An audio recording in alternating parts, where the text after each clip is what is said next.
Hi everyone, my name is Essen and you're listening to the Brown History Podcast. During the 1970s and 80s in Britain, South Asians came together to protest against the violent racism and injustice they were facing from the government and from rising fascist groups like the National Front. These South Asians held rallies and marches, they protested, they did whatever they could to do to defend and protect themselves. It is a story of how the British Asian community had reached their breaking point and decided to stand up and fight for their right to stay and live in Britain with dignity. As Channel 4 releases their new documentary series, Defiance, Fighting the Far Right, a three-part series that examines how Britain's Asian community was targeted with a campaign of violence and murder between 1976 and 1981. We sit with Suresh Grover, one of UK's leading activists against police brutality, and shed light on this dark chapter in British history. If you're enjoying the Brown History Podcast and the feed and everything else, do consider being a patron. Any contribution, any help goes a long way. You can also sign up for our newsletter. This way, it comes right in your inbox, and it's great. And anyways, let's get started. Thank you so much for listening. Here we go. Thank you for coming on. It's such an honor to speak to you. I mean, if people know what you've done and the history and everything, it's really such a pleasure to have you here. The documentary that's coming out is about the British South Asian community and how it was targeted with a campaign of violence and murder from the years 1976 to 1981. These specific 5 years. But to understand the whole picture for our listeners, let's go just a few years back that lead up to these 5 years. What categorizes the South Asian community during the years that led up to this 5 years? What was the social and cultural and economic dynamics? I understand that there were two generations. There was this immigrant generation who had just arrived and were trying to adapt and trying to survive, and then you had their children, which was the other generation who grew up in Britain, who saw Britain as home, and they had a hard time kind of dealing with the last generation and this new British society that they were trying to grow up into. Yeah, so let's put this in a perspective on the context. I Yeah. think the best way to start this is look at why the migration came into the UK from South Asian countries. In a nutshell, what happens is that people from India, Pakistan, Sri Lanka, as well as Bangladesh, are recruited to repair a war-torn economy as a result of the Second World War. They come into the UK in the 50s as men, and then in 62 onwards, their spouses are allowed to join because of the immigration rules. Mm-hmm. They work in factories, they work in transport system, they work in the health service, they work in foundries throughout the UK. But they're not recipients to the wealth that's created, although they contribute very heavily to it. They staff the National Health Service in incredible numbers. And they are by and large working class people. Very few people are recruited in upper middle class professions.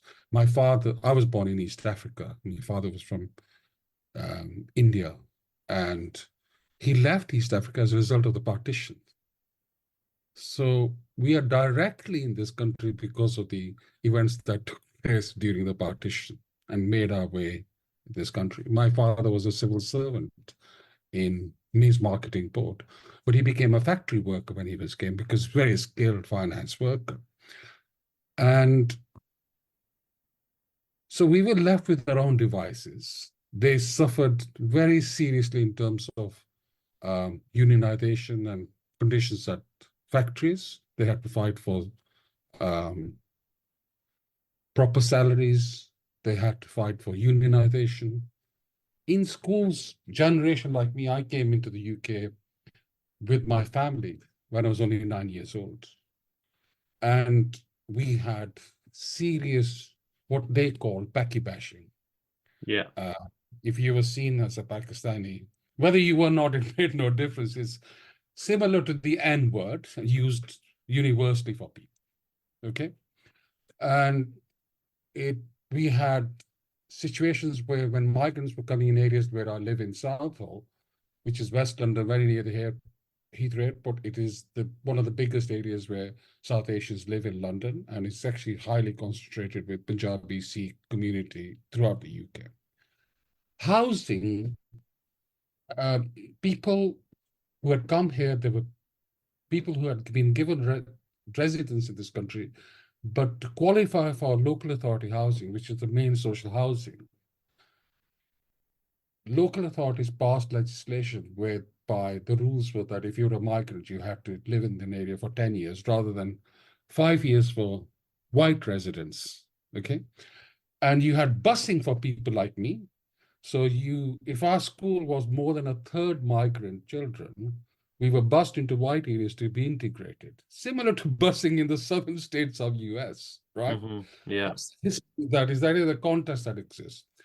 And the difference between us and the older generation is not our militancy, actually. I think that's a sociological thing. It's actually not true because our fathers and our mothers fought very sternly, but not in the areas that we were fighting. So they fought what would we call as institutional discrimination or race discrimination or state racism in factories, in schools, etc. And immigration laws changed that. The immigration controls control their movement and where they could live.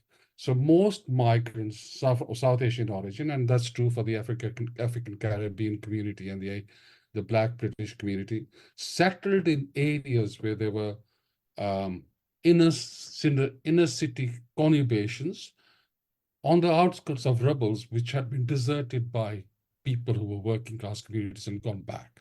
It's cheap housing. Right. And that's how the communities were built up. Okay. And in these areas, in schools especially, you had a lot of racism. You didn't have any form of representations of your own color or your nationality as teachers. We were not given access to local authorities, and we were always fighting in terms of getting access for services, etc., etc. And as migration flowed in, the political position became very, very volatile. So you had political leaders or members of parliament of Conservative Party who started looking at immigration and brown people and black people as a problem. Okay, so they tried to ebb the tide of people coming in, and we're not talking about large numbers here, by the way. Right. It's just the notion of people of color coming into white areas. And I don't mean to stereotype white areas either. It's just where the politicians talk. So Enoch Powell in 68, very, very well popular member of parliament, talks about rivers of blood as a result of immigration. And he compares the rivers of blood in the Tiber in Roman Empire when the Roman Empire is falling. Very volatile speeches. Right. Very And violent, the action of the anti-immigrant, racist. mainstream to ally those fears rather than give rights to people. That's the context we're looking at. The River of Blood speech was anti-immigrant, racist, and very violent. Do you remember what the atmosphere was like when were you in England were you in Britain when he said that during that I was time? I came to England in 66 and he made that speech in 1968. I Do was you 11. remember like what the atmosphere was like after he said that? His speech was wildfire for white supremacists who didn't want migrants in this country. It fueled the National Front and fascist organization. Within a day, he became a hero. In fact, there were factories that went on strike to support his speech. Okay, there were workers who came out.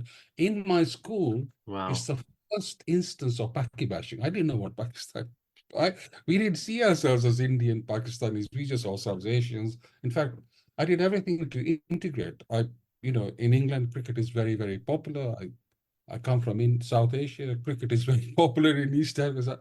I was very good at cricket. I was 9 years old because my father taught me cricket when I was 4 years old. So I went into clubs. I went into county level, and suddenly this environment becomes very different. And it's the first time I'm called the Paki bashing, my schoolmates are chanting in schools, Enoch, Enoch, Enoch. It's Wow. volatile. But I didn't see the danger.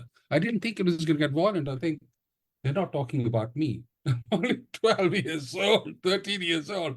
And I thought, who is this Enoch Powell? And then I asked my father, and then, my father doesn't want to really talk about it. I'm too young for it to talk about.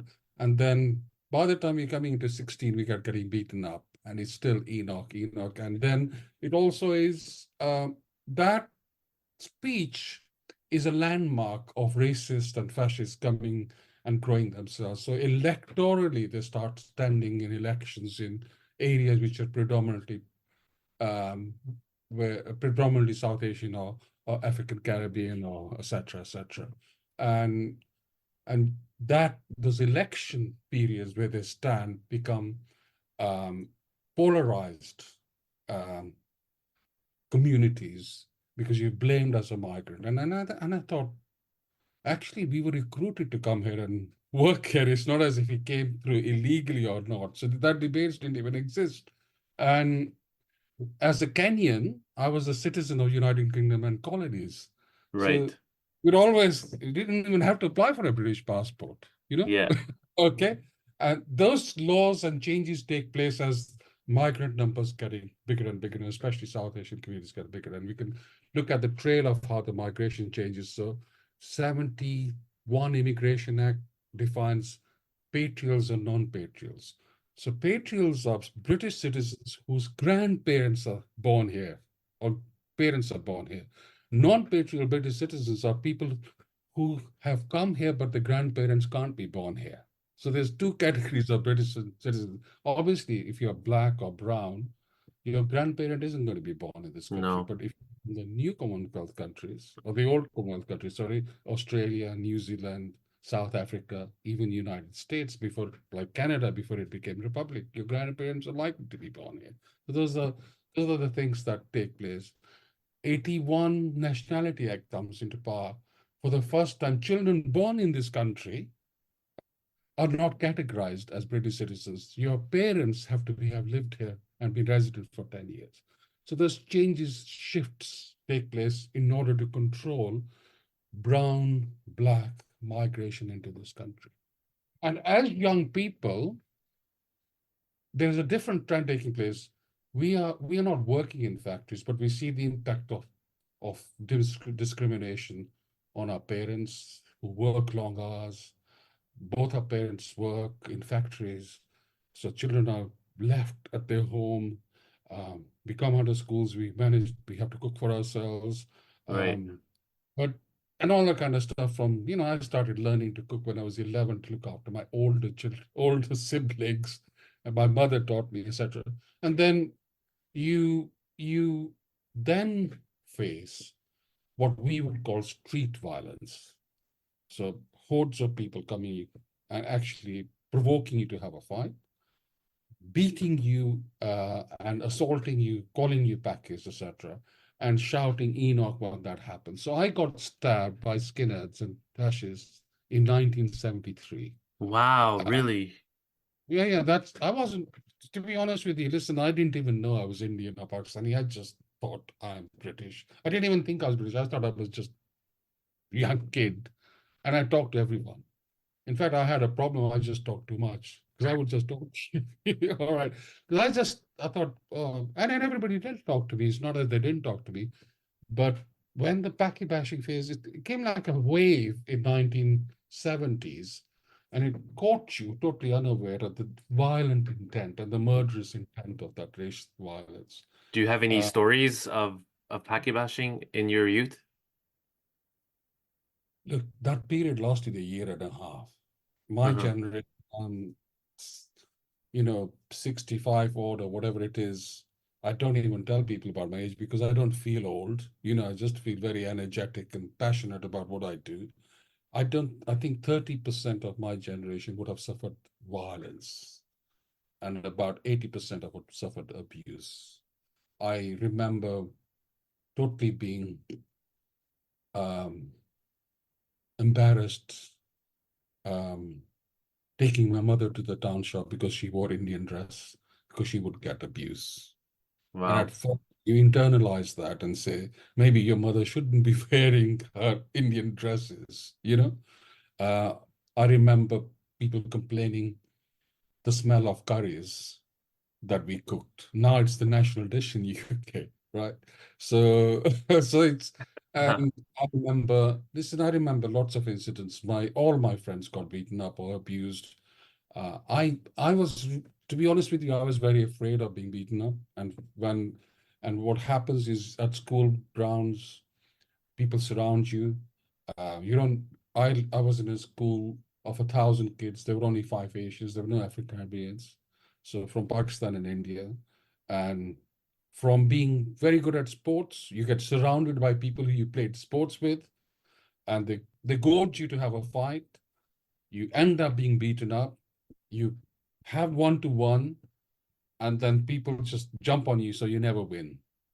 You know, and you begin to think about your identity. You begin to think you're different, and you're reminded that you're a Pakistani. And my first reaction was, actually, I'm not Pakistani, I'm Indian. I still got walloped and beaten up. I laughed because I think it's a learning experience. I mean, it lasted about a day and a half, and I thought, why am I saying this? You know, Mm-hmm. people beaten up are the same as me.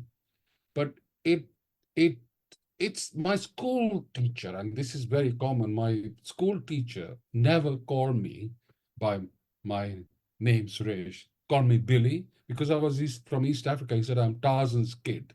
People laughed at it, you know. And you in the beginning think this is your teacher speaking. My nephew who was in the same school, was his name was Balram. He didn't want to spell that, so he called him Bogrol. So for a year, the teacher, as soon as we came to the class, this is how we were addressed. And Wow. then when we got beaten, um, there are sparkles of excellence, of young kids wanting to help you, but they feel totally powerless to help you. You know, so it's not as if 99%, it's only about 25% who beat to the violent stuff, and everybody is a witness to that, but they feel either afraid or don't feel that they can defend you. So I remember after being beaten up, um, after being stabbed, um, the person who stabbed me um, came outside our house every day. And we were stabbed out at school. You begin to navigate your life around trying not to be beaten up. So your journey from your house to your school just changes. You go the long way. You don't go on the open door. You don't Yeah. come out to the grounds. You try and get assistance from school teachers.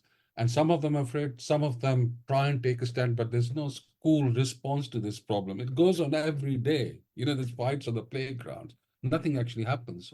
And when I did so, I was cornered by 12 kids with me and my nephew. And the first thing that happens is they surround you, they say something about you and a girl, you open your mouth, you get hit because your jaw is open. My nephew got his jaw broken, and then they stabbed me because I was trying to defend. And you know, you Man. learn how not to open your mouth, not Where was the communicate. police? They did nothing. My father took me to the police superintendent. He came to my house and took a statement. Nothing, absolutely nothing. And that's actually what got me. I could deal with young kids trying to beat me up. I could argue with them after a while. But the state or the police, an agency that you expect to protect or tell other off or deal with it. And this is a stabbing, is not just a slap in the face. And I don't want to minimize slaps in the face. Nothing happens. And it's actually what changes you, because that you are not only humiliated, you're beaten up, but that lack of any concern of your life because you're brown actually has an impact on you. And you know, it's those incidents that have made me work with victims of racial violence for the last 40 years and policing problems. And it's about how you navigate your fear and overcome that fear as a young kid, because the fear can paralyze you in a group of people that beat you. We don't have a mechanism in this country that teaches people to do that. And I come from a family which didn't want to fight. They wanted to pacify people if they wanted to um, engage in an assault on you. So you have to learn to fight. You have to learn to defend yourself. And my way of dealing with the problem was just go into finding places of solace like the Lake District, which was 30 miles from my house, beautiful countryside, finding somewhere where I could just live and be on my own without being disturbed. It and it is at that time in 1970s I discovered the Black Panthers. Okay, because one of the things that the teacher did at English class was when all the problems had been sorted out and it had diminished, the English teacher said, well, we need to talk about racism. And it's too late by then, and I was asked to do an essay on racism because I had suffered it and other people had suffered it. And I somehow managed to find something about the Black Panthers, especially Hugh Newton. And I started talking about the Black Panthers. Nobody understood it. In fact, I didn't even understand some of the issues to do with it. Mm-hmm. But I riled up, and I had seen John Smith and John Carlos and Tommy Smith give the Black Power salute in the 68 Olympics. That was in my bedroom from 69 onwards, and I talked about Black Power in those terms, Were you a member of the British Black Panther Party? I wasn't. I know people. Yeah. I mean, there's an older group of people than me. They're maybe 10, 15, 20 years older than me. So the Black Panther Party that existed there with Dar Kassau and Farooq Dhondy and other people, Mala Dhondy, etc., they were much older than I was. Right. And I was in the northern cities near Manchester and I had to leave Lancashire, and I just came to London, and London opens your eyes in a totally different dimension, man. So, and there's a crisis in yourself as a young person in terms of finding out who you are. I don't want to exaggerate that too much, but I realized I wasn't white in no terms. I never considered myself as white, but I realized that I wasn't part of the white community, or I wasn't wanted part of that majoritarian community. And you begin to look at who you are. And so I started looking at Indian Africa. I mean, I'm from Africa. I was born in East Africa, but of Indian origin, living in Britain. So I'm happy with being a pluralist kind of individual. I don't have an issue with it, but it was trying to work that out. And also, what kind of music defined me. So I started following people like Jimi Hendrix, Roberta Flack, from Indian music to kind of black music. In 1976, an 18-year-old boy named Gurdeep Singh Chaggar was brutally stabbed to death in South Hall by a gang of white racist youths. Could you tell me more about this and the aftermath? It's like a milestone, not a milestone, but a very big event that happened in history, and it's like a before and after thing. Yeah, so 76, Gurdeep was stabbed on 4th of June, 1906, very hot summer. And I happened to be outside. He was stabbed around the area of Old South outside Dominion Cinema, which was the only building owned by the Indian Workers Association. It's a landmark, actually. And I was there on a Saturday, about 12 hours after the murder, and I saw a pool of blood. And I thought, we didn't have social media then, but it was in the news on radio stations that a young kid had been stabbed in Southern. And I thought, maybe this is the scene of murder. And there's a police officer at the scene. And I went over to him thinking he should have covered that, because you can't just leave pool of blood and not have a sterile area around it. And you can't just have a pool of blood not covered because people can trample on it. So my reason of going there was to say, look, can you cover this area, and it's human blood. And when I went to him and I said, very politely, I said, officer, what's going on? Has somebody been stabbed? He said, just go away, it's Indian blood. And the way he said it, right, and it was as if it was dirty blood. It wasn't even the blood of an animal, but it was beneath that. And I tried to find out why he said that. He just told me to go away. And then as my friend who was with me started questioning him, he just went. He just left the scene of murder, totally unattended. And I thought, this is crazy. And I'm only 19, 20-year-old, and I'm not even being aggressive. I was just asking him. So a lot of people started gathering around and they told us that this was a racist death. And one of the friends who taken to hospital after the incident turned up and told us what had happened. So we just got a um, piece of cloth, covered it up, said something in his memory. I didn't know who Gurdeep Singh Chagga was, but we said something in his memory. And then we wrote on the pavement, which is the only available kind of voice or we had, because nobody would listen to us as young people. And I just put a couple of slogans on. One of them was, "This racist murder will be avenged." And when I was talking about avenge, I don't know, I wasn't saying going and killing people. I was just talking about the fact that another person had been killed in Southall. Before that, nobody cared about it. And we'd gone through Paki bashing, skinheads and National Front would come and with their baseball bats and have fights with us.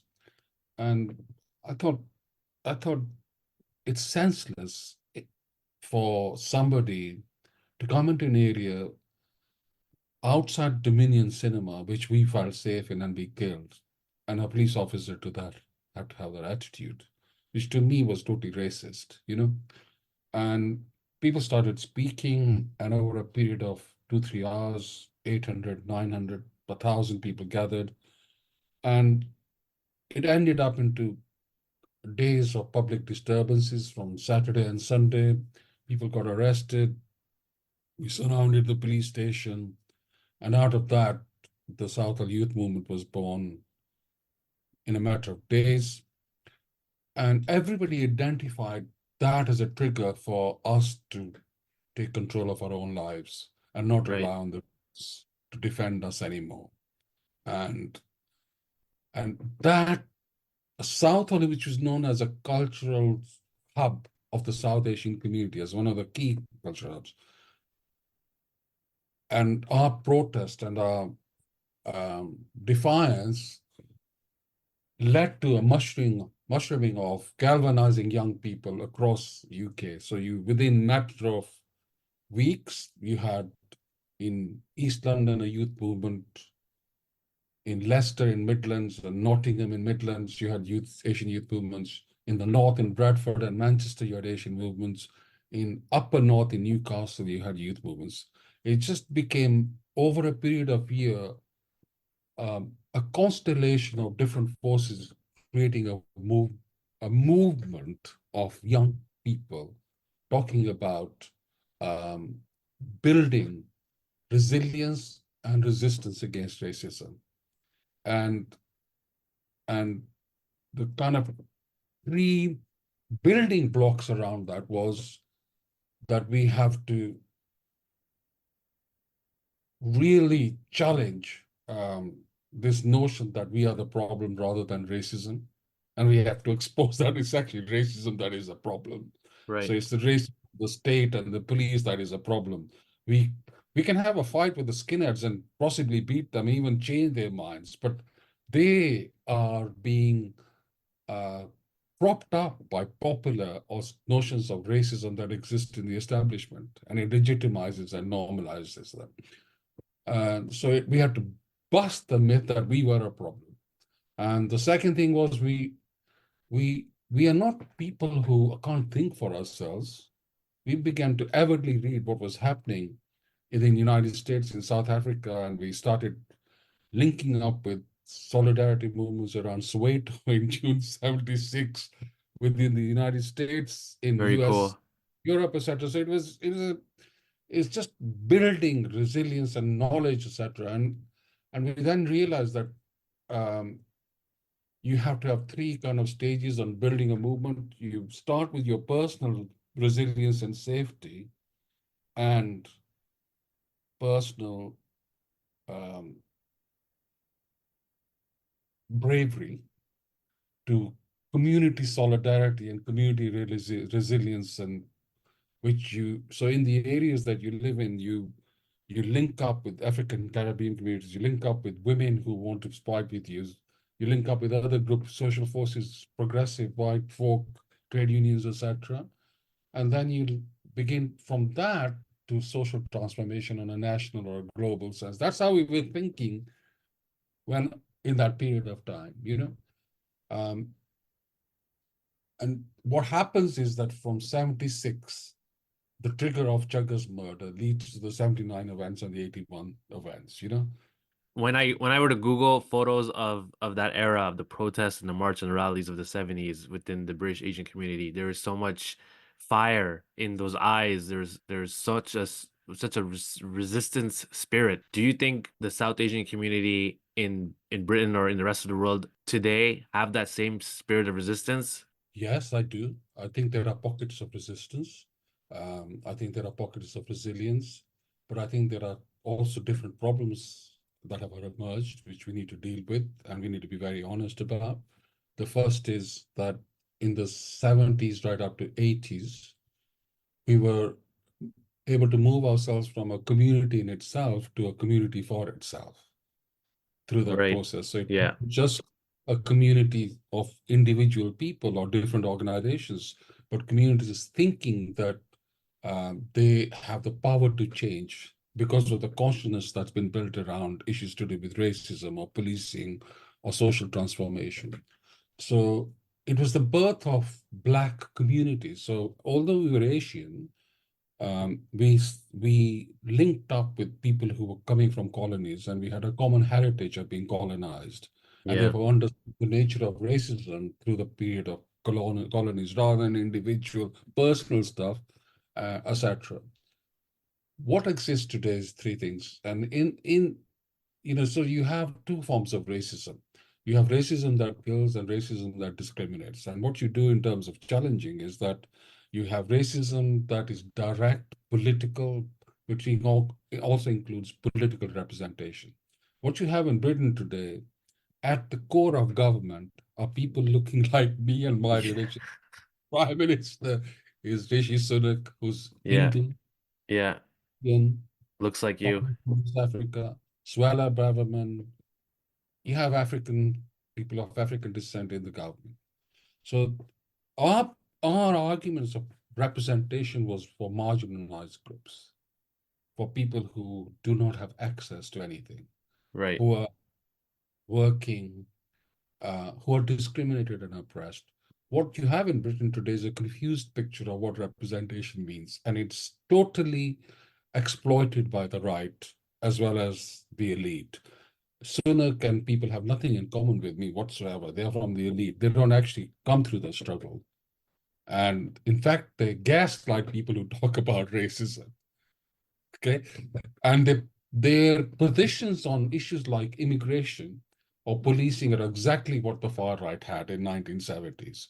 So stop the borders, etc. And the immigration debate isn't a simple thing about numbers, but numbers actually fuel issues to do with hatred and increase of racism. It's almost Trumpian politics, but in a nice gesture kind Right. of manner, but actually the impact is exactly the same. So there's an increase in uh, attacks on migrants. Racism is no longer just brown or black. It's not color coded, and it impacts on people who are migrants coming from even Eastern European countries, but they suffer that form of racism. So Britain wants labor, but not people. So it wants workforces, but actually not look after the people that come as laborers. That's actually Right. what it dehumanizes that stuff. And Yeah. that's exactly what the government is about. The second thing is that there is an atomization of the South Asian communities, and people are much more um, geared towards looking at identities through a religious or nationality lens. So your notion of being Hindu, Sikh, Muslim becomes prominent rather than your existence or lived experience of suffering racism. I work in areas like Leicester, which blew up to 2 years ago. There's much more authority in Sikh, which is international, coming from far right Indian BJP propaganda. I'm Hindu. My father used to be RSS, which is totally anti-Muslim and sees Muslims as suspect communities, just like the state does. So there is that atomization that takes place. But what is the third thing, which I think is really important, is that all that struggle that took place and still takes place, actually, it's not stopped. It's a dynamic that has moved and shifted, etc. Um, is that So there were struggles on the streets. There were attempts to influence the mainstream. Okay. And what happens is the mainstream becomes dominant, more visible, because that's what the media and the politicians and then report. And the struggles that have taken place, which has been actually seismic and shifted lives in this country, struggles to do with policing, public inquiries on racist murders, which I've been involved in, like Stephen Lawrence, killing of a young black man by racist in 1993, where the police failed. There's a public judicial inquiry. For the first time, the state agrees the existence of institutional racism in 1999, right? And when they discuss that, and this is High Court judge, what they look at Stokely Carmichael's definition of institutionalized racism within the Black Panther and actually try and develop it in the British context. Today, the government has developed its own review and inquiry and saying there is no institutional racism, right? So there's the contest that's taking place is not just about the existence of racism, what anti-racism is. That's actually what the real struggle is. So for some people, for the state, anti-racism is just mainstream representation. For us, it's the quality of life.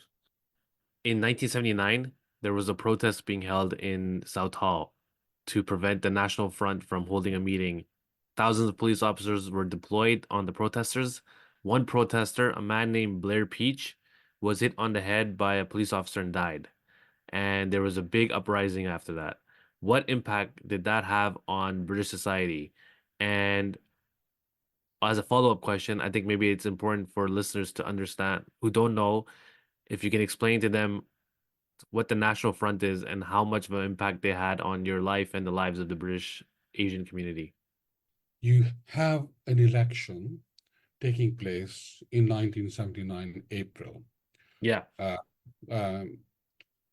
And the National Front, which is a racist, fascist organization, believed in a number of things.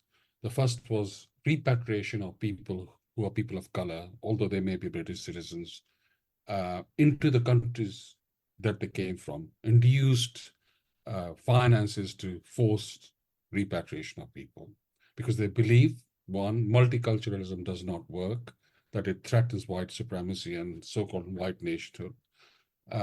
They believe that jobs that should exist and should be for only British people, and they identified British as white rather than anything else. And the third thing they believed in is authoritarian policing of black, brown communities, especially in areas where brown people or black people resided, etc. The movement at that time and the leadership that controlled the National Front had histories of being associated with British Union on fascists, which had people like Sir Oswald Mosley, who supported Hitler, Yeah. and people would know him, and he's defeated in battles that took place between anti-fascists and fascists in Cable Street. So there's a history of that, and these people are forerunners of the British Union of Fascists. So they actually believe in fascism, okay, in the classical sense. And what they did in the 79 period was deliberately have public meetings in black or brown areas, calling for repatriation and destructions of towns like Southall, okay? They actually said the town Southall should be destroyed and built back as an English hamlet, right? And so what happens is in the election period, high tension period, the British elections, I mean, I came in 1966. Apart from one election, every election has immigration as an issue. Every election, okay? If it's not the numbers, it's so-called migrants. If it's not migrants, so-called refugees, etc. I think it'd be interesting to know the largest number of people who are overstays here are not Syrians or Iraqis, actually students from the United States of America, but nobody talks about it. Okay? I used to deal with immigration cases as a lawyer, and I used to do appeals all the time. But nobody ever talks about United States. I'm not saying there should be any criminal action against them, but actually that's the largest number of people who are overstays. But actually, the whole debate is racialized in terms of assent. So 79, you have the National Front standing in areas like Southall, Leicester, and it is to create a strife between the local community and the police. So there's a visible conflict that scares sections of the white community who then begin to vote and look at the serious issues that the National Front is talking about, moving towards it. So they have a public meeting. We say to them, we say to the police, we say to the Labour government that was in power, we went to the Home Secretary, somebody called Merlin Rees, and said they shouldn't be allowed to have a meeting. We don't have a constitution. There isn't this notion of freedom, Article 1 or whatever constitution, point one, freedom of free speech. Obviously, there's a European Convention. But if it incites violence, it can be stopped. There's precedents on that in this country. Okay. So Merlin Rees refused. There were protests, peaceful protests. Before the event on 23rd of April, they chose 23rd of April deliberate to have a meeting because it's St. George's Day, and St. George is the patron saint of England. In fact, St. George is actually half Greek, it's not pure English, okay? Because if you look at the history of it, it doesn't actually matter because myths are created around it. And Right. Doesn't really matter. All right. So, and so they chose that day. And what happens is there's arrangements made by local community to have a peaceful march against the National Front. But all those arrangements break down on the day of the march. So we had organized strikes of workers to come out peacefully, sit in a non-violent way, okay? Almost Gandhian kind of way, a non-violent protest. The Southall Youth Movement, which I belong to and other people belong to, believed in much more open demonstrations. So you can have non-violent, but we're not going to get the fascists in a town hall calling for the destruction of our town. And so young people started, the meeting was supposed to be from 7:30, but young people started coming from 11:30 onwards. And the police, 3,000 of them had been there from the evening before. And people started getting arrested from 11:30. By the time the National Front came, 40 of them, all of them escorted from outside Southall by the police, gave the fascist salutes and went in. By that time, most of the leadership had been arrested from all the organizations. Not Wow. really violent stuff. Wow. This is like a setup. The sterile area around the Southall Town Hall from 2 o'clock onwards. If you were coming from your factories and going home, you could not go home. If you wanted to go from your home to your factory or thing, you could not. So you had layers of people, hundreds of them, and that is the largest area where Asian people live. It's around the Southall Town Hall. It's the most overcrowded area in Southall. So by 2:30 onwards, people were stranded, and you really began to see a town under occupation by police just to allow 40 fascists to come to this area. 3,000 police with their helicopters, with their dogs, with special patrol group personnel, truncheons, with shields and all that kind of. We didn't expect that, to be honest with you. We'd expected some police presence, but we didn't expect what I would now call the militarization of the police to be in that area. And inevitably, there are scuffles.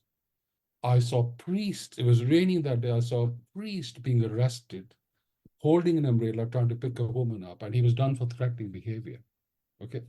In a matter of 5 hours, 800 people got arrested, the highest number since the CND marches in the World War.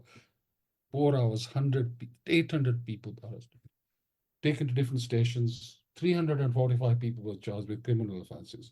When we were tried, 20 miles away. I did all the cases, by the way. I went for a year doing all the cases, helped, etc. Wow. With lawyers. 90% conviction, no juries. Magistrates brought from Northern Ireland because of the troubles there, passing sentences to people. It was a travesty. And the Tory leader of the local council who allowed all this happen, a month later destroyed the People's Unite Center which was actually housing one of the most important reggae bands called Misty in Roots. And in that melee at around 7:30, Blair Peach was killed. Okay. And 100 and more people were um, suffered injuries. Blair Peach was killed trying to get home, on his way home. And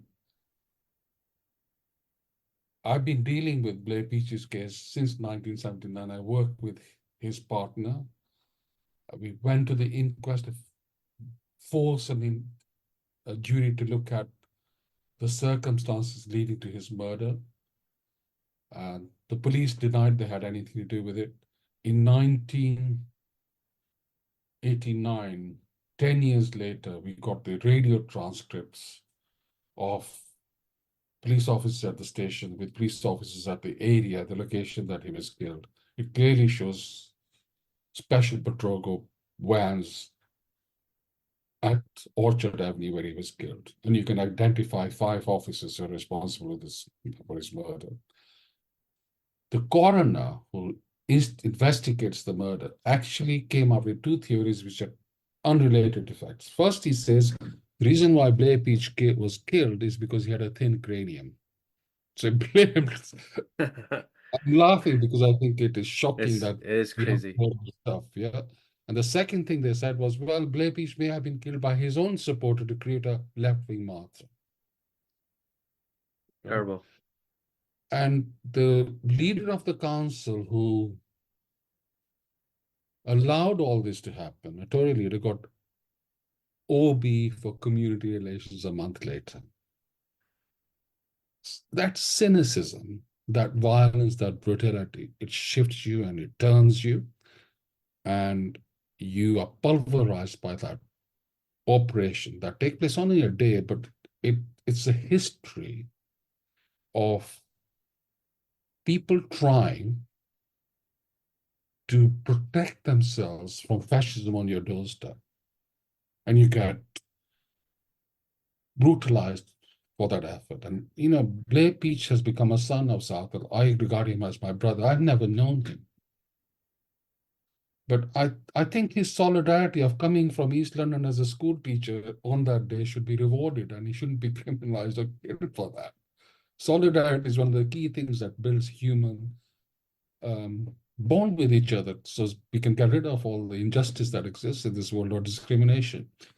Our history of anti-racism has made me believe that we have to fight against misogyny, because I can't argue for racial equality and not argue for women's equality or equality of other people. And yet we have a police service which does that to us in total support of the state. Yeah. I'm not saying this to you I'm saying this to you as somebody who's lived that experience and seen through it. I've not read books about it. And then the 81 period comes, and there are illustrations of the 1971 April events in Southall with other cities that are taking place. In other areas like Bradford, they have similar experience of fascism and racism, etc. In Leicester, in Manchester, and 81 explodes because you have not just the racists and the environment that exists around authoritarian Thatcherism from 79 onwards. Yeah. Margaret Thatcher wins on 3rd of May 1979. The same year that Blair Peach is killed, Margaret Thatcher becomes the prime minister, and for many years. What kind of impact does Margaret Thatcher have on the British Asian community of that time? For us, it's one of the worst periods in our lives, because what she does is changing the whole nature of policing, and actually blames migrants and immigrants for swamping the British culture. She actually uses those words. And what she does is 3 things happen. The first is you have an authoritarianism within the British political system for the first time, and the introduction of neoliberal politics. So you actually attack public services, take away their finances, and you start privatizing. So it has consequences on labor forces, not just in black or brown areas, but in white working class areas. You privatize hospitals, so you shift away the labor that black and brown people have worked in those areas. You give you privatize some elements of policing, and you, for the first time in 1981, you bring police officers from Northern Ireland. So Sir Kenneth Newman was the RUC constabulary chief from Northern Ireland and became the Metropolitan Police Commissioner. And he introduces what are known as policing of what he considers to be sensitive areas. And all these areas are where black and brown people live, from Brixton to Southall to All Saints Road. And these changes in legislation that takes place, so the 1984 the Police Criminal Evidence Act takes place, where the police have the right to, for example, to carry out intimate body searches of women without the consent of a doctor. So you have the right to carry out searches and stop and searches in areas where they think there are criminal activity taking place, but it's never defined what they are. Guess what those areas are? Working class black areas. They used that against the miners' strike in 1984. They used that against trade unionists, and there's a shift in how trade unions are dealt with and lessening power of the right to protest. There's impact on all that stuff. But worse still is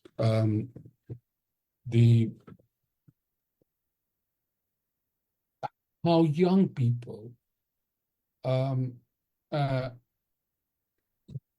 left without any resources to develop themselves because of for the first time, you have unemployment, you have attack on trade unions, you have attack on organized black, brown groups who are just developing welfare services in these areas, and you're ghettoizing those areas with heavy policing, etc., etc.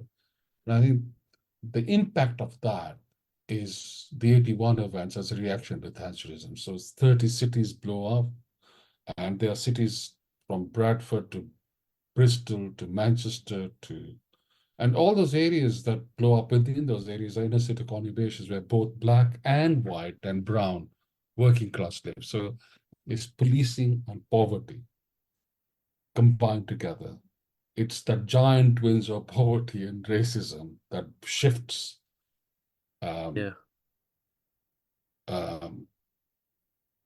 shifts people to act and react to that authoritarian stuff that is coming up.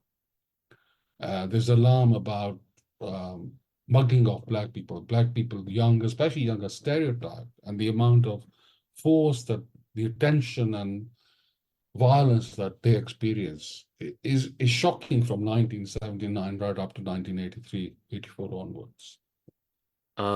My last question is in all your years of protesting and demonstrating and mobilizing and fighting the far right, was there ever a moment where you can look back and say to yourself, oh, things are getting better. Oh, we are moving forward. Oh, there's light at the end of the tunnel where things are working for us.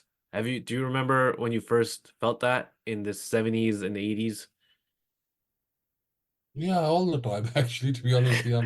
I come from a very optimistic background. I think British society generally is actually quite positive. It's the state and the far right, and we don't have white supremacy like you have in US. You have America. racism. There's a much more mix of, obviously, Brexit is a turning point in my view. It was one of the most vitriolic kind of anti-immigrant stuff. But you have the National Front. You have the National Front. And you have Paki bashing.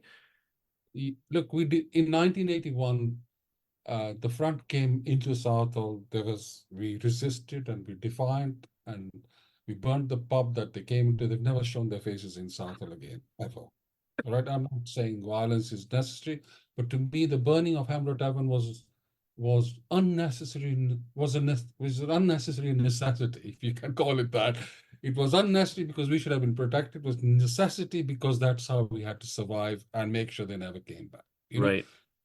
Bradford 12, there's something in the Defiance program, 13 people, 12 people, 13 initially campaign. I coordinated that campaign in the first 6 months. 12 Asian people, South Asian backgrounds, make petrol bombs because they believe the National Front are coming in the coaches to beat people up. They never used the gun. Self-defense. Yeah, Self-defense. coming to that. Coming to that. And